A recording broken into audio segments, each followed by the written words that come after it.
So as you've been made very aware over this last week, instead of reviewing SmackDown, what we're going to be doing in this video on this Friday, instead of doing a SmackDown review, is we're going to be touching upon 6 points that have happened throughout Raw and SmackDown. We're going to make 6 little mini discussion videos expanding on those 6 points. So we invite you to put some of your comments on the points we've talked about down in that comment section below. And the thing about this quickly is that the fact that Raw obviously is the biggest show and has the things that draw people's eyes, we thought obviously combine them with SmackDown, because SmackDown had some things that we want to complain about, so here we are. Yeah, and Raw and SmackDown had some talking points, and some of them are interrelated, which is why we are doing it this way. Also, a lot of you out there have been wondering what is going to come from the fact that I walked out of the Raw review. Well, what's going to happen is we're going to do an announcement video at some point on Sunday, I believe, as to how we're going to move going forward. Basically, it's got to a point now where I can't watch Raw, and I just don't want to stay up and watch it anymore. And I just really, until Raw gets better, I just don't really want to watch the show anymore, which means I can't really review it. So,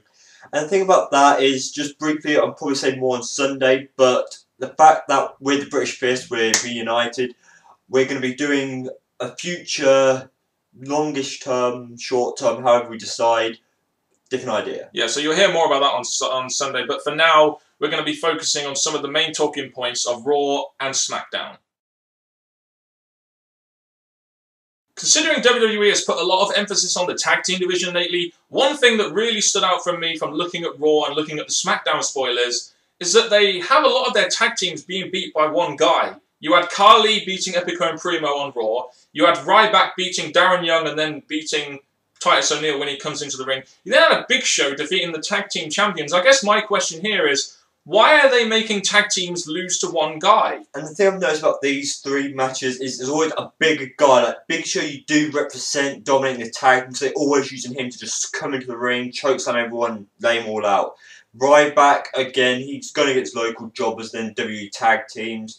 And then you have Carly, well, I don't know why they're emphasising on him. It's really a shame because the tag team is already failing, so if you want bigger guys to push the tag team further down, you've done a good job this week. I guess the problem is really for me is Carly beating Epico and Primo, what's the point? Ryback, does Ryback need to appear on SmackDown and beat the primetime players? A lot of these things are very point. At least I can understand with Big Show, the fact that it may have been there to further along a storyline, but why can't they end this in a DQ or just not have a tag team lose in a handicap match, because it makes your tag teams look freaking weak? And the sad thing about this is that they haven't used the tag team division. They've got these other local jobbers, shall we say, that are not being used, or wrestlers who we want to see on WWE TV who are just not. So the fact using the tag team division is really poor WWE. And it's really strange, isn't it? Especially how Triple H has put new emphasis in the tag team division, how this week 3 tag teams got beat by one guy. It's just very strange, in my opinion. One thing that drove us to stop watching SmackDown was the fact that there was a lot of repeated matches in WWE this week. And this week was no exception. We had Ziggler versus Orton in the main event of SmackDown. How many times have we seen that match? We had Orton versus Del Rio on Raw. How many times have we seen that match? We had Antonio Cesaro versus Brodus Clay. How many times have we seen that match now? We had Ryback versus Tensai. How many? Need I say much more? Sheamus and Sandow is a match which could have been on a pay-per-view at some point, but now they've done it, what, 3 or 4 times? I mean, how many times can WWE put the same damn matches out there and expect us to watch it? It's another reason why I've completely tuned out, because I'm seeing the same damn shit every week. Because that's the sad thing. We first realised the Raw matches having great matches. Next night they'd show the same match, probably the same outcome. The sad thing is then it became the next week again they would show the same match. The fact it came from a Raw and a SmackDown match to every week match, it just got a bit of appalling, and obviously why we stopped watching SmackDown, just read spoilers or skipped through a lot of SmackDowns we've seen on Raw. And how many times have we seen a match main event SmackDown and then happens on Raw and then they have it on SmackDown again and they have it 3 times in what, 2 weeks? It's pretty much just, you know, and especially if you want to feud these guys down the line, like Sheamus and Wade Barrett, it just ruins any potential likeness you have of seeing the feud in the future, because you've seen the feud happen on freaking free TV. And when you see these matches so many damn times, it really does get you thinking, did WWE know creatively how they're trying to forward storylines on, other than just having matches? Can they not have promos? backstage segments? Can they not book stuff in a different way other than having people just have matches all the freaking time? Well, in defence of that quickly, with Orton, they have had Orton in promos, backstage segments, but majority of the repeated matches, they are more matches than segments. And the thing about this is that they're using main eventers, repeat main event matches, main eventers in repeated matches. It's not like they're using just local intercontinental matches or they're using random matches. It's the main event. The main event was meant to draw people's attention to the main event, but it's not drawing them if they're repeated. I mean, you had Orton versus Del Rio in a Falls Count Anywhere street fight style match on the British edition of SmackDown. Then you had a 2 out of 3 Falls match on this edition of Raw. And Orton wins every time, which brings us on to our next point. Pointless feuds continuing in the WWE, none more so than the Del Rio versus Orton feud. How many matches have we seen between these guys that, not just how many matches, but how many freaking times has Orton won? And it's got to the point now where, why does a feud continue if the babyface keeps winning every freaking time? It's terrible booking and the heel's never going to get any damn heat, in this case Del Rio, and they wonder why the character is so lowbrow on people's tongues now. Orton's a babyface. What a joke. Now, the thing about Del Rio is that I'm glad they're kind of trying to keep him in the main event kind of scene. But the thing is, I don't personally think it's working. No. That's why they're keeping him against Orton, I think, because Orton's a main eventer. They're trying to get Del Rio to be up there. So why not use a top main eventer to go against Del Rio?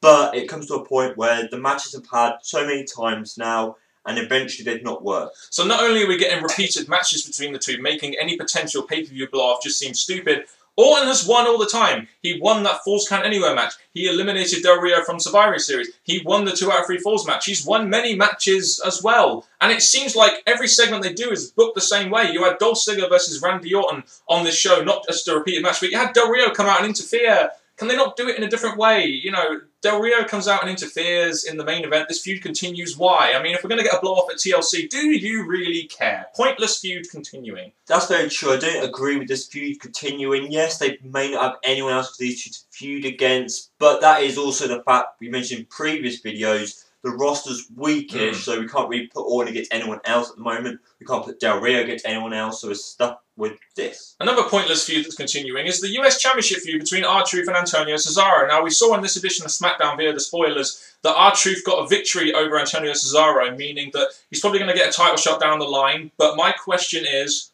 why? He lost to Cesaro clean on pay-per-view like all the other guys before him did. So why the hell is this feud continuing? Well, my backhand to that would be, instead of Cesaro going through one wrestler winning, next wrestler winning, next wrestler winning, at least they're trying to make it at least last 2 months at least. Then why have R-Truth? Why have R-Truth lose clean then? Why not have him lose dirty? At least that would have been a decent way of continuing on the feud. Then this would have actually made some sense, but it makes no sense because you just had him lose clean at the pay-per-view. Clean to Antonio Cesaro. I guess they're going to try, because obviously they're delaying it. With this, I'm trying to back up this, because obviously I think they're running out of ideas what they could do with Cesaro until probably Christian or someone comes return. So they're having to do what they can with wrestlers who appear on TV, like R-Truth, and make the feud work. But is this working? Leave us in the comments below. And this brings us on to our next question. Why is Miz not in a feud? Why is it that just after WWE have turned him babyface, they haven't put him in a feud and trying to establish him as a babyface against a heel in what is called a program that is those to get the babyface over? It just makes no sense to me. Why turn Miz babyface and then have no one for him to feud with? How are you supposed to establish a new babyface turn when he's up against guys like David Otunga? I mean, gee, come on. It's a real shame because when I saw the face turn happening, I saw a potential list of matches. Yeah. And yes, they can still come down the line. Why turn him face if it's not going to happen as soon as he turns face? Why turn him face and delay his possible big matches? And like most of the time in WWE, it seems to me like they've just thrown shit against the wall just to see how it's going to happen. And they don't really have any real plans for him, in my opinion. I mean, you look at this babyface turn. I mean, they haven't really established him in any kind of feud. Yes, he's had some interaction with Dolph Ziggler, but he's predominantly feuding with John Cena. And I guess my point at the end of the day is, if they're not going to put him in a feud that eventually results in a pay-per-view win, then what was the point in turning him face, really? I do question it a lot, but again, I keep saying good luck to the Miz because his face turn could, not yet, become a good thing. It could become a good thing, and I have discussed that on videos, and we both discussed that in videos on our own channel. And speaking of declining characters, in my opinion, that brings us on to one of our next points.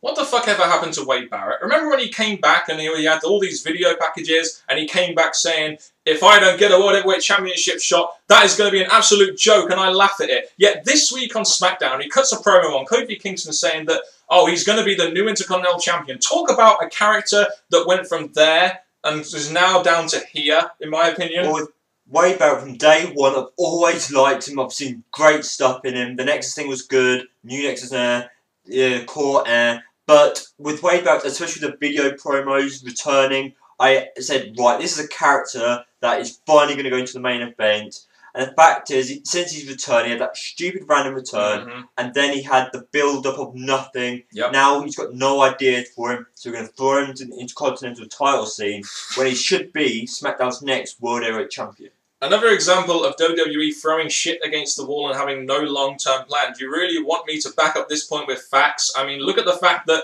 they haven't put him in a pay-per-view feud since he came back. Yes, they put him in that TV feud with Sheamus, but that was to further along Sheamus' storyline at the time with Del Rio or Big Show. I can't remember who it was. But it's just... And the Wade Barrett's character, they brought him in, he was going to be a bare-knuckle boxer. They did nothing with that. And now it's got to the point, now they've got rid of his souvenir finisher.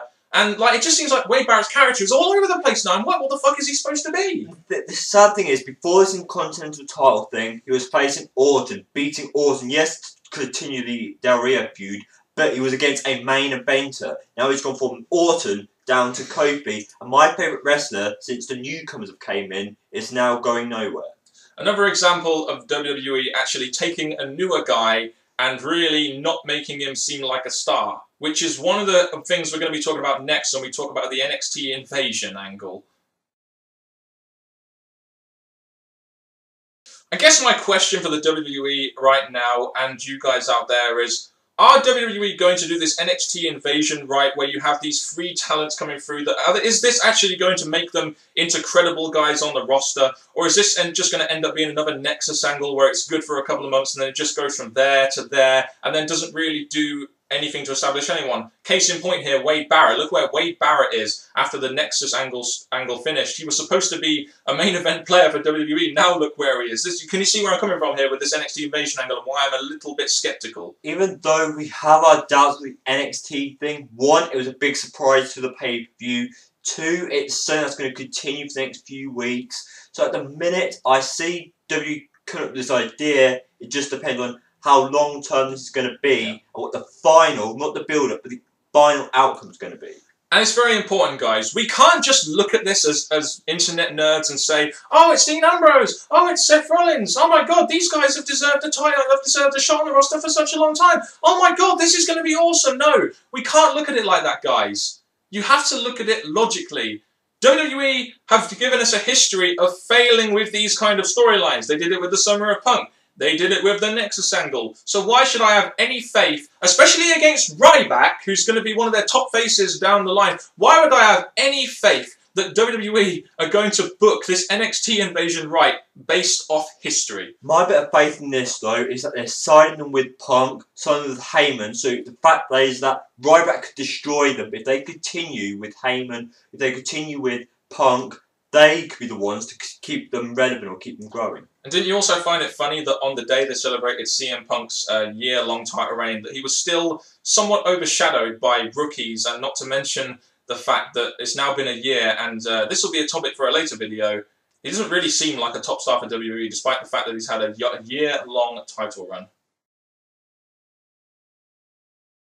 So we hope you're enjoying this new video format that we're coming with, and we do want you guys to comment on the 6 topics we've talked about. We talked about the burying, in our opinion, of some of the tag teams this week on Raw and SmackDown, repeated matches in WWE this week on Raw and SmackDown, pointless feuds continuing, why is Miz not in a feud when they're trying to establish him as a babyface, Wade Barrett's declining character, and are WWE going to do this NXT invasion right? 6 topics there that we feel could be pretty good for discussion based on what happened on Raw and based on what happened on SmackDown. So please, guys, Get your comments in the comment section below on these 6 topics. As we're not going to be doing Raw reviews, the SmackDown we obviously realise we're not going to be doing. We do want these Friday videos to work out, so the more comments we get, the more discussions we get, the better these videos will be. And that is why we're doing this video, essentially, because we don't really want to review the show, but it'd be better, I feel, if we do get some discussion going about things in the WWE that just not specifically pointing out stuff about SmackDown, combining the 2 shows. We'll probably do like a topical video still on Wednesday, and then do this Friday video with little kind of topics that happen on Raw and SmackDown just by looking at spoilers or something. But we will